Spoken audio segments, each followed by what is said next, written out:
إن الحمد لله نحمده ونستعينه ونستغفره ونعوذ بالله من شرور أنفسنا ومن سيئات أعمالنا. من يهده الله فلا مضل له ومن يضلل فلا هادي له، وأشهد أن لا إله إلا الله وحده لا شريك له، وأشهد أن محمدا عبده ورسوله. أما بعد، فإن خير الكلام كلام الله، وخير الهدي هدي محمد صلى الله عليه وآله وسلم، وشر الأمور محدثاتها، وكل محدثة بدعة، وكل بدعة ضلالة، وكل ضلالة في النار. خۆشەویستان، خوای گەورە و میهرەبان باسی کۆمەڵێک لە صیفەت و نیعمەتەکانی خۆیمان بۆ دەکات. دەفەرمێت وهو الذي يقبل التوبة عن عباده. خوای گەورە ئەو خوایەیە کە تەوبە و پەشیمانی لە عەبدەکانی خۆی وەردەگرێت، چونکە غافری الذەنب وقابلی التەوب. خوای گەورە تەوبە قبول دەکات لە ئەو کەسانەی کە بەڕاستی دەگەڕێنەوە بۆ لای خوای پەروەردگار. لە مانگی ڕەمەزاندا یا لە غەیری مانگی ڕەمەزاندا ئەو کەسانی کە دەگەڕێنەوە بۆ لای خوا هەر چەندێ تاوانبار بن، خوای گەورە تۆبەیان لێ قبول دەکات. بەو مەرجەی تۆبەکەیان تۆبەی ڕاستەقینە بێ. بۆیە ڕوو دەکەم ئەو کەسانی کە گەڕانەوە بۆ لای خوای گەورە و میوانی ڕەمەزانن، ئەو تەوبەی کە کردوتانە، ئەو وعدەی کە بە خوای گەورەتان داوە مەیشکێنن، بەردەوام بن لەسەری، چونکە دڵنیابن خوای گەورە تۆبەتانی لێ قبول کردووە.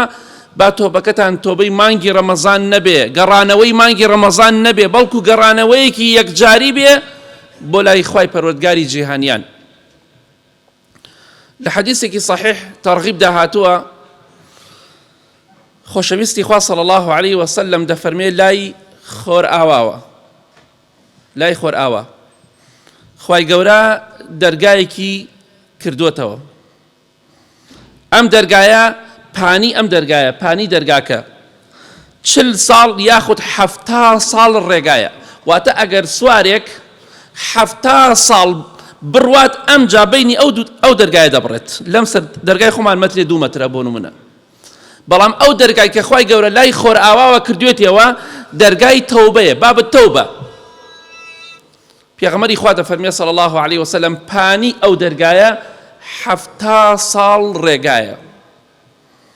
خوای گەورە فتحه الله للتوبة. خوای گەورە ئەو دەرگای کردوتەوە لای خۆر ئاواوە بەس بۆ کەسانی کە تۆبە دەکەن. واتە دەرگای تۆبە بەردەوام لەسەر پشتە، هیچ کاتێک داناخرێت.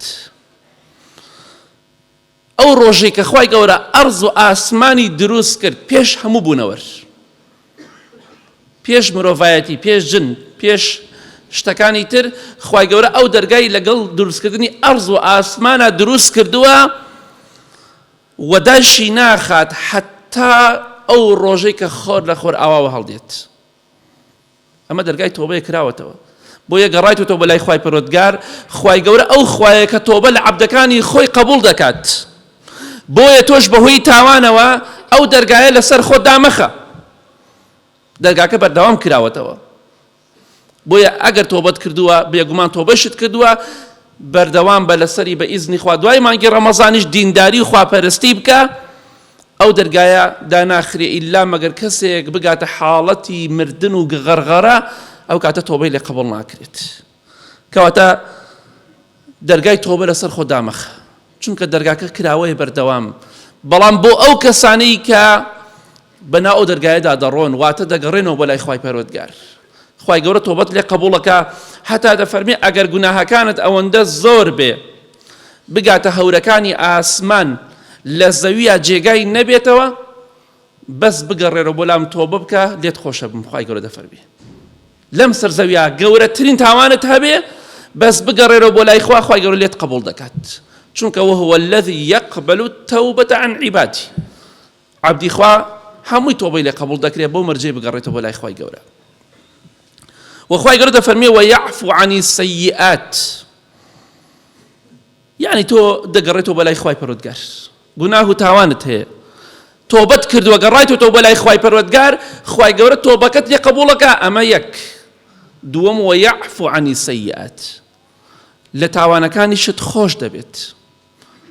پێغەمبەری خوا دەفەرمێ صلی الله عليه وسلم التائب من الذنب كمن لا ذنب له ئەو کەسەی کە گوناه و تاوان دەکات پاشان تۆبە دەکات و دەگەڕێتەوە بۆ لای خوا وەکو وایە گوناه و تاوانەکەی هەر نەکرد بێ. یعنی هەر کاتێک تۆ گەڕایتەوە بۆ لای خوا بەڕاستی گەڕایتەوە بۆ لای خوای گەورە هەر تاوانێکت کردبوو مادەم حەقی بینی خۆت و خوای گەورە بێ کە گەڕایتەوە بۆ لای خوای پەروەردگار خوای گەورە لێت خۆشە بێ ئەو تۆبەکردنە گوناهاکەت سفر دەکاتەوە دەیسڕێتەوە وەکو ئەوەی کە گوناهاکەت هەر نەکرد بێ. بۆی ئینسانی تۆبەکار هەر کاتێک کە تۆبە دەکات گوناهاکەی خوای گەورە دەیسڕێتەوە نە لە دنیا و نە لە قیامەت گوناهاکەی لەسەری نامێنێت. بۆیە ئەو دەرگایە لەسەر خۆت دامەخە بەردەوام تۆبە بکە چونکە بەردەوام خوای گەورە لە بەندەکانی خۆش دەبێ مادام داوای لێ خۆشبوون بکەن. لە حەدیثێکی صحیح تەرغیبدا هاتووە پێغەمبەری خوا دەفەرمێ صلی الله عليه وسلم ئیبلیس وتی خوایە سوێن بە گەورەی و دەسەڵاتی تۆ. ئیبلیس قەت بڕسی قورئان کە بەس تەنها سوێنی بەخوا خواردووە بەڵام بە خەڵکی دەڵێ سوێن بە غەیری خوا بخۆن بەڵام خۆی تەنها سوێن بەخوا دەخوات. دەڵێت وعیزەتیکە سوێن بە گەورەی و دەسەڵاتی تۆ خوایەکە بەندەکانی تۆ عەبدەکانی تۆ بە جنۆکە و بە ئادەمی زادەوە هەتا ڕۆح لەناو لاشەیانە بێ گومڕایان دەکەم. هەڕەشەی ئەوەی لە ئێمە کردووە سوێن بە گەورەی تۆ خوایە گیان هەتا ڕۆح لە لاشەیانە بێ وازیان لێ ناهێنم بەردەوام گومڕایان دەکەم بەردەوام لە ڕێگای تۆ دەریان دەکەم. خوای گەورەش فەرمی سوێن بە گەورەی و دەسەڵاتی خۆم ئەی ئیبلیس ئەی ئەو ئیبلیسێک کە لە ڕەحمی من بێبەش بوویتە سوێن بە گەورەی و دەسەڵاتی خۆم هەرچەنی ئەوان داوای لێ خۆشبوون بکەن ملیان خۆش دەبم هەرچەنێ بڵێن خوای لێمان خۆش بە ملیان خۆش دەبم. ئەو وعدی خوای خوا وعدی داوە سوێنی بە گەورەی و دەسەڵاتی خۆی خواردووە. بۆیە خوای گەورە لە گوناهەکانت خۆشە بێ و تەوبەت قبول ئەکات ئەگەر تۆ بەڕاستی بگەڕێتەوە بە لای خوای گەورە. ئێستا تۆ گەڕایتەوە بە لای خوا الحەمدولله يدخل من يشاء في رحمته خوای گەورە هەر کەسێکی بێ و دەیخاتە ژێر ڕەحمەتی خۆیەوە سپاسی خوا بکە ئەوە ڕەحمی خوایە کە ئێمە ئێستا لە مزگەوتین الحەمدولله. ئێمە هەمومان قەرزاری ناز و نیعمەتەکانی خوای گەورەین هەمومان قەرزاری پێغەمبەری خوایین صلی الله عليه وسلم کە ڕێگای خوای پێمان ناسان. ئێمە هەمومان قەرزاری خۆشەویستی خوایین صلی الله عليه وسلم ئەگەر ڕەحمی خوا پاشان دعوەی ئەو بانگەوازی ئەو نەبووایە ئێستا ئێمە لە مزگەوتان نوێژمان نەدەکرد. ئەو ڕەحمی خوایە کە ئێمە الحەمدە لە مزگەوتین ئێستا خوا لێمان خۆش دەبێ ئەگەر بگەڕێینەوە هەر کاتێک بۆ لای خوا. بۆیە ئەو دەرگایە لەسەر خۆ دامەخە خوا بەردەوام لێتە خۆشە بۆیە تۆش بەردەوام بڵێ خوایە لێم خۆش بە ئەستەغفیر الله خوای داوای لێ خۆشبوون لە تۆ دەکەم. خوای گەورە دەفەرمێ ويعلم ما تفعلون مرۆڤ ئادەمی زاد بوونەوە هەرچی تێدایە هەرچی بکەن خوای گەورە ئاگادارە پێی. بۆی دڵخۆش مەبە گوناه و تاوان دەکەیت خوا ئاگاداری تۆیە هیچ شتێکی لێ بزر نابێ. لای خوای گەورە شەو و ڕۆژ فەرقی نییە تاریکی و ڕۆشنایی فەرقی نییە. بۆیە هەرچی دەکەن خوای گەورە ئاگادارە. جا ئەوە خەسارەتمەندیە کە ئێمە گوناه و تاوانەکانمان زۆر کردووە بەڵام لە بیرمان کردووە ئەوەی کە تۆبەمان لێ نەکردووە. بەڵام خوای گەورە دەفەرمێ ئەحصاه الله ونەسوه هەموو ئیحسا کراوە و نووسراوە ئەو گوناهانەی کە تۆبەت لێ نەکردووە ئەو گوناهانەی کە خوا لێت خۆش نەبووە ماوەتەوە هەمووی ئیحسا کراوە و نووسراوە بەڵام مرۆڤەکان لە بیریان کردووە. بۆیە مەڵێ 10 ساڵەوە پێش گوناهێکم کرد 10 ساڵ کردوتە هەر لە بیرە نەماوە 20 ساڵەوە پێش کردوتە بەڵام هەمووی نووسراوە ئەگەر خوا لێت خۆش نەبوو بێ کەواتە بەردەوام بڵێ خوای لێم خۆش بە بۆی گوناهەکانت بسڕێتەوە بۆی نامەی کردەوەکانت کاغەزێکی سپی بێ ڕەش نەبێ بە گوناه و بە تاوان. خوا ئاگاداری هەرچی کار و کردەوەی ئێمەیە هەمووی ئاگادارە خوای گەورە. مێرولەیەک لە خوای گەورە بزر نابێت گیانلەبەرێک لە مێرولە بچووکتر چونکە گیانلەبەرێ زۆر لە مێرولە بچووکترە هەر زۆر بچووکە دەفڕێ. یعنی سبحان الله گیانلەبەری وان بینی و سوێن بەخوا بە 5 دانە بە 6 دانە بەقە مێرولەی نابێ ئەفڕێ هەر بە چاو بە حاڵ دەبینرێ. خوا ئاگاداری هەموویەتی ئەم گیانلەبەرە بچووکەی دروست کردووە چاوی هەیە. ئەو مێشەی کە دروست کراوە مێش کە ئێمە دەیبینی شتێکی لامان ئاسایی لە قورئانیشە باس کراوە باسی مێش کراوە ئەو مێشە زانایان دەفەرمون 1500 بۆ 2500 بە چاو عەدەسەی هەیە. 2500 بەس چاو عەدەسە. کێ دروستی کرد؟ شخصەکان دروستیان کرد؟ ئەوانەی کە خەڵکی داوای یارمەتیان لێەکە نەخێر، بەس خوا دروستی کردووە. خوایەکی گەورە بەدەسەڵات هەیە، چ پێویستم بۆ داوای یارمەتی لە عەبدێکی دەزەعیف بکەم لە من زەعیفتر و بێدەسەڵاتتر و مردوویەکی داماوە. بۆیە خوا ئاگاداری هەموو کاروکردەوەیەکمانە. ڕۆژێک دێت لێپێچینەوەمان لەگەڵا دەکرێت. خۆت بۆ ئەو ڕۆژە ئامادەکە بە پشتیوانی خوای گەورە. خوای گەورە دەفەرمێ وَيَسْتَجِيبُ الَّذِينَ آمَنُوا وَعَمِلُوا الصَّالِحَاتِ وَيَزِيدُهُم مِّن فَضْلِهِ. خوای گەورە وەڵامی ئیمانداران ئەداتەوە. ئەوانەی لەگەڵ ئیمانەکەیانە چاکە دەکەن. وەڵا من دڵم پاکە بەس خوا ناناسم. والله بەس دڵت پاک نییە، دڵت خائیس و ژەنگاویە، دڵت ئەو دڵەیە کە شەیطان دەیەوێت. ئینسانێک خوا نەناسێت، سەجدە بۆ خوا نەبات، ڕۆژوو نەگرێ بەبێ عوزریشی نییە. ئینسانێک گوێ لە فەرمانی خوا پێغەمبەری خوا نەگرێ صلی الله علیه وسلم، لەژێر فەرمانی شەیطانە بێت، دڵپاکیەکەی لەکوێدایە؟ بۆیە خوا وەڵامی ئیمانداران ئەداتەوە، وەڵامی دوعاکانیان ئەداتەوە، وەڵامی داواکارەکانیان ئەداتەوە، وەفەزڵ و میهرەبانی خۆی زیاد ئەکا بەسەریانەدا. بەس بۆ مەرجەی ئێمە بەڕاستی لەگەڵ خوا دابین. جاری وایە داوای شتێک دەکەی خوا پێت نابەخشێ، شتێ باشتری پێبەخشی، تۆ نازانیت. بۆیە بەردەوام خۆ تەسلیمی خوای پەروەردگار بکە. دڵنیا بە ئەوەی باش بێ بۆ دنیا و قیامەتت خوا ئەوت بۆ ئاسانەکە، تۆ زاناتری یا خوای گەورە. بۆیە ئەوەی ئیماندار بێ دوعا بکات، داواکاری هەبێ، خوای گەورە وعدی داوە وەڵامی ئەداتەوە، بۆی جێبەجێ دەکات. ئەوە ڕەحمی خوایە، ئەو بەزەیی خوای پەروەردگارە بەرامبەر بە ئێمە. خوا فەزڵی خۆی زیاد ئەکا بەسەرمانە، بەو مەرجەی شایستەی ئەو فەزڵی خوای پەروەردگار بین. بۆیە هیچ کاتێک با خوامان لەبیر نەچێ، بەڵکو ئینشاءڵڵا خوای گەورە ڕەحمی خۆی بڕژێنێ بەسەرماندا. یا ڕەبی خوای لە گوناهەکانمان خۆش بی، لە گوناهی دایک و باوک و مردوەکانمان خۆش بیت.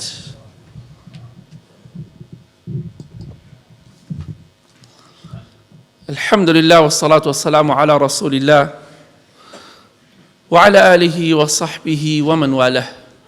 خوای گەورە وەڵامی ئیمانداران ئەداتەوە، دەفەرمێت والكافرون لهم عذاب شديد. کافرەکان، بێباوەڕەکان، ملحیدەکان ئەگەر تۆبە نەکەن، عەزاب و ئازار و سزایەکی زۆر بەهێز و بەقوتمان بۆیان داناوە. پێغەمبەری خوا صلی الله علیه وسلم بە سەحابەکانی فەرموو، خوای گەورە دەفەرمێ هەر کەسێک پشت لە دینەکەی من بکە، لە دنیادا ژیانێکی تەنگی دەدەمێ، ژیانی تەنگ ئەگەم، تەنگ، تەسک و تەنگ. فەرمووی بە سەحابەکان ئەزانن ژیانی تەنگ چییە؟ وتیان خوا پێغەمبەری خوا باشتر ئەزانێ صلی الله علیه وسلم. فەرمووی ژیانی تەنگ عەزابی کافرە لەناو گۆڕدا. ئەو کەسەی کافرە لەناو گۆڕدا خوای گەورە عەزابی ئەدا، بەڵام بەچی عەزابی ئەدا؟ ملحیدەکان بە هەردەم درێژی بکەن بەرامبەر بە ئیسلام، هەر جایەتی خوا بکە، ڕۆژێک دێت خوا وعدی داوە ئەم عەزابەت پێ بچێژێ. پێغەمبەری خوا فەرمووی صلی الله علیه وسلم عەزابی ئینسانی کافرە لەناو گۆڕدا. سوێن بەو خوای کە گیانی موحەممەدی بەدەستە صلی الله علیه وسلم. هەر کافرێک لە کافرەکان و ملحیدەکان و بێدینەکان، ئەوانەی کە لەسەر بێدینی مردن و تۆبەیان نەکرد، خوای گەورە لەناو گۆڕدا 99 ماری تنین. ماری تنین ئێستا لەسەر زەویاڵێن نەماوە. ماری تنین مارێکی زۆر ترسناکە، پەنا بەخوا، وەکو دار ئاوا دەوەستێت. پەنا بەخوا شاخی هەیە، ژەهرێکی زیاد حەد پیسی هەیە، ماری تنین. سوێن بە خوای پەروەردگار، هەر کافرێک لە کافرەکان و بێدینەکان لەناو گۆڕدا پێش قیامەت و جەهەنم، خوای گەورە 99 ماری تنینیان بەسەرا زاڵ ئەکات، 99 ماری تنین پیانەوە ئەدا. بەڵام ئەم 99 مارە چۆنە؟ پێغەمبەری خوا دەفەرمێ صلی الله علیه وسلم لكل حية 7 رؤوس. هەر 99 مار، هەر مارێکی 7 سەری هەیە. پەنا بەخوای گەورە بیهێنە بەرچاوی خۆت، لەناو قەبردا مار هەیە 7 سەری هەیە. 99 مار، هەر مارێکیشی 7 سەری هەیە. ئیشیان چییە؟ ينفخون في جسمه ويلسعونه ويخدشونه إلى يوم القيامة. سوێن بەخوای گەورە ئەو نەوەتونە مارە کە هەر مارێکیشی حەوت سەری هەیە بە هەر حەوت سەرەکە ئەدا بۆ کافرەوە کە ئەکاتە 693 سەرە مار، نزیکی 700 مار حساب ئەدا بە ئینسانی کافرەوە ئەی ئاوسێنن، چونکە کاتێکە پێوەدا ئاوسێ لاشەی دە ئاوسێ فوی تێدەچێ و دەفەرمێ دەیگەزن و پێوە ئەدەن و برینداری ئەکەن هەتا ڕۆژی قیامەت. ئەوە کافر عەزابێکی ئەوەی بۆ دانراوە، ئەوەی بێدین بێ بەو شێوەی بمرێ، باوەڕم بە نوێژ نییە، باوەڕم بە ئیسلام نییە، دەی باوەڕت پێی نەبێ، دڵنیا بە ئەبێت لە خزمەتی ماری تنی نابی، هەمووی پێیوە ئەدا پەنا بەخوای گەورە بیهێنە بەرچاوی خۆت 99 مار بەردەوام پێتەوە بدا، هەر مارێکیشی 7 سەری بێ بە 7 سەر پێتەوە بدات. ئەوە ڕەحمی خوای ئێستا ئێمە لە مزگەوتین، سپاسی خوا بکەین، بەردەوام بن لەسەر دینداری خواپەرستی. دوای مانگی ڕەمەزان پشت مەکەنە خوا، پشت مەکەنە پەیامی خوا. خوا عەزابێکی بە ئێش و ئازاری داناو بە ئینسان، ئەوەی کە ملکەتی فەرمانی خوا نەبێ و سەرکەشی بکات، ئەوەیە کافر عەزابێکی بە ئێش و بە ئازاری هەیە. جگە لە مارێش چەندەها عەزابی تریان هەیە. پێغەمبەری خوا فەرمێ صلی الله علیه وسلم لەناو جەهەنەمدا دوو پشکەیە بەقەد یەک ئێسترێکە بێ هێستر، ئەداتە ئینسانەوە 70 ساڵ ئێش و ئازارەکە گیانی دەرناچێت. دوو پشکێک بەقەد پەنجەیەکە چیمان لێ ئەکات؟ ئێگە بەقەد هێسترێک بێ، هێسترێکی بار بدا بە ئینسانەوە بێ چی لێ بکا پەنا بەخوای گەورە. بۆیە بە خۆمان تووشی عەزابی خوا نەکەین، عەزابی خوا زۆر قورسە بەخوا. خوای گەورە دەفەرمێ ولو بسط الله الرزق لعباده لبغوا في الأرض. ئەگەر خوای گەورە ڕزق و ڕۆزی خۆی بۆ عەبدەکانی زۆر فراوان بکات، خەڵکی تووشی سەرکەشی گەورە دەبێت، زڵمی زۆر لەسەر زەویا دەکرێت. ئەو ڕەحمی خوایە هەموو خەڵکی دەوڵەمەند نییە، چونکە قسەیەکی کوردەواری هەیە دەڵێ ئەگەر کابر خەڵک دەوڵەمەند بێ یا پیاوە کوژێ یا ژن دێنێ. خەڵکی ئەمڕۆ ناتوانێت ژنی دووەم بێنێ، زۆربەی پیاوە کوژێ، ئەوەی کە بیریمانە پیاوکوژەکان زۆرتر تا ئەوانەی کە ژنی دۆم و سێمیان هەیە. بۆیە ئینسان تەبیعەتی وایە کە دەوڵەمەند بوو سەرکەشی دەکا. بۆیە خوای گەورە ئەگەر ڕزق و ڕۆزی فراوان بکە هەموو خەڵکی دەوڵەمەند کە ئەو کاتە دەوڵەمەند نەکوژێ، کەس نامێنێ، زڵم و ستەم زیاد لە حەد بڵاو دەبێتەوە. نەڵێ وەڵا هەر کەس ئەو ئاڵێتی ئیشی خۆیان، نە، ئەوەی کە دەوڵەمەندەکان و دەسەڵاتدارەکانێکن فەقیرەکان نایکن، دەوڵەمەندەکە حاڵی خراپترە. بۆیە خوای گەورە دەفەرمی ئەگەر فراوانی بکەین ئەو ڕزق و ڕۆزیە، هەموو کەسێک فولی بکەین، لبغوا في الأرض، هەمووی لەسەر زەویا زڵم و ستەم دەکات. بۆیە خوای گەورە دایناوە ولكن ينزل بقدر ما يشاء إنه بعبادي خبير بصير. خوای گەورە دای ئەبەزێنێ بەو شێوەی کە خۆی دەیەوێت، چونکە خوای گەورە ئاگادارە بە عەبدەکانی خۆی، خەبیرە، زانایە، بینایە، دەزانێت چۆن بە عەبدەکانی خۆی دەبەخشێ. بۆیە خوای گەورە تۆی فەقیر کردووە، فەقیرەکە بۆ تۆ باشترە، تۆی دەوڵەمەند کردووە، لەوانەیە دەوڵەمەندەکە بۆ تۆ باشتر بێ. هەرچەندێ لای خوای پەروەردگار مەسەلەی فەقیری و دەوڵەمەندی نایخوات، بە ملیۆنەها ملیارەها دەوڵەمەندێ دوژمنی خوان، دەوڵەمەندی شێ خوا خۆشی دەوێ، فەقیری شێ خوا ڕقیلێتی، فەقیری خوا خۆشی دەوێ. بۆیە ماڵ و سەرۆت و سامان بەڵگەنین لەسەرەوەی کە خوا تۆی خۆش دەوێت، تۆی دەوڵەمەند کردووە. ئیمامی عەبدوڵڵای کوڕی مەسعود ڕەزای خوا لێبێ خوای گەورە ماڵ ئەبەخشێ بە کەسێک کە خۆشی دەوێ، بە کەسێکیش کە ڕقیلێتی. بۆ سەرمایەدارە دەوڵەمەندەکانی دنیایکی موسڵمان نییە، ئەوانەی کە زەبەلاحە گەورەکان. بۆیە خوای گەورە ئەگەر ڕزق و ڕۆزێکە فراوانتر بکات، خەڵکی تووشی سەرکەشی گەورە دەبێت. بۆیە خوای گەورە دای ئەبەزێنێ بۆ عەبدەکانی خۆی بەو شێوەی کە خۆی دەیەوێت. ئێستا ئێمە هەرێکی حاڵێکمانەیە لە وەزعی مادیە، ئەوە هەر کەسێک لە ئێمە خوای گەورە ئەوەی بۆ ویستووە، ئێمە شەڵێن ئەلحەمدولله. خوای گیان چەندێکمان پێ دەبەخشی ئەلحەمدولله، چەندێکمان پێ نابەخشی ئەلحەمدولله. تۆ زانای، تۆ دانای، تۆ عالمی، ئێمە نەزانین. کەواتە سپاسی خوا بکە لەسەر نیعمەتەکان. منافەسەی ئەو کەسە بکە کە منافەسەی بەهەشتەکە، نەک ئەو کەسێک کە خەریکی دەوڵەمەندیە، چونکە پارە هیچ قیمەتێکی نییە، هەمومان جێی دێڵین بۆ بگوزاوە، بۆ کچ و کوڕ. بەڵام ئەوەی کە لەگەڵمانە دێ بۆ قەبر و قیامەتمان تەنها چاک و خراپەکانمانە.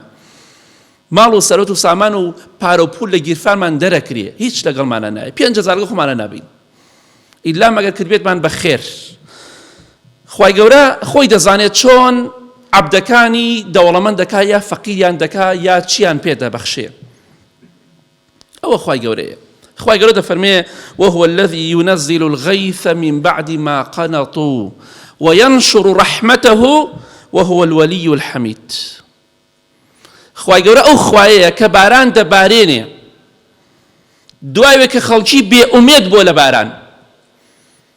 باران دەبارێنێ خوای گەورە یارمەتی ئینسانی ئیماندار و خواناز دەدا خۆشیانی دەوێ خوای گەورە خوایە کە دەبێت سپاسی بکرێت شایستەی ئەوەی کە سپاسی بکرێت الحەمدولله بارانمان بینی سپاس بخوا دوای ئەوەی کە خەڵکی بێئومێد بوو پار و پێرار وەزع زۆر خراپ بوو ئێستا الحەمدولله ئەم ساڵ باران باشترە سپاس بخوا دوای ئەوەی کە خەڵکی بێئومێدیەکی پێوە دیار بوو ئەو خوایە ئەو زاتەیە کە باران بۆ خەڵکی دوای ئەوەی کە خەڵکی بێئومێد بوو ڕەحمەتی خۆی بڵاو کردەوە وەینشر ڕەحمەتە باران ڕەحمەتە خوا لە قورئاندا بە ڕەحمەت ناوی دەبات ڕەحمەتە زەوی دەژێنێ ڕەحمەتە چەندەها نەخۆشی لا دەبات بەڵام بەهۆی خراپەی ئێمەوە گیان لەبەرەکانیش داماو بووبن پارە و پێرار داواکەم لە خوای گەورە بەهۆی گوناهەکانی خۆمانەوە ئەو ڕەحمەتەمان لێ نەگرێتەوە الحەمدولله خوا باران بۆمان سپاس بۆ خوا ئینشەڵڵا زیاتریش دەبارێ الحەمدولله دەشت و دەر بوژاوەتەوە با دوای مانگی ڕەمەزانیش گوناه و تاوانی لەسەر نەکەین و هەڵ نەپەڕین دەسەری سپاسی خوا بکەین و سەجدەی شوکر لەسەری بەرین خوا ڕەحمی لێمان کردووە ئەگەر بارمان لێ بگرێتەوە کێ هەیە فریامان کەوێ هەبە 2-3 ساڵ کۆتایی بە ئاوەکەتی هیچ نامێنێت ڕووکەرن خوا دڵنیا بن خوا وعدی داوە لە قورئانی پیرۆزە ئەگەر خەڵکی تەقوای خوا بکە لە ئەرز و لە ئاسمانەوە ڕەحمەت و بەرەکەت دەڕژێنی بەسەر خەڵکیە ئەگەر دەتەوێت ڕەحمەت و بەرەکەتی زیاتر بەسەر زەویە بڕژێ دەبێ بگەڕێنەوە بەلای خوای پەروەردگار داواکەم لە خوای گەورە میێرەبان ئاخرمان بەخێر بگێڕێ اللهم اغفر للمؤمنين والمؤمنات والمسلمين والمسلمات الأحياء منهم والأموات من أهل السنة والجمعة والجماعات يا ربي خواه الشفاء نخوش كان من بدي بتايبتي أواني دعاء خيريان كدو يا ربي خواه أواني كيشو مشكلان هي بويان حل كي بويان آسان كي أواني نخوش شفاء بدي أواني قمران خواه هدايتيان بدي أواني هداية دران خواه بردواميان كي أواني من ضال يعني خواه من ضالي صالح يعني بيبخشي خواه جان أو نخوشانشي لسجيقا كوتون يا ربي خواه بزوترين كات شفاء بدي يا رب العالمين خير وبركة باراني زيادة بسر معنا ببارينا يا رب العالمين إيما لتو بأميد نين تو دولمني سخيد إيمش تاوان بارو شرمزارين يا ربي خويا بخرابي خمال ما لقى مكا رحمته مهرباني خوت برجينا بسر معنا آمين آمين آمين وصلى الله على محمد وآله وصحبه أجمعين.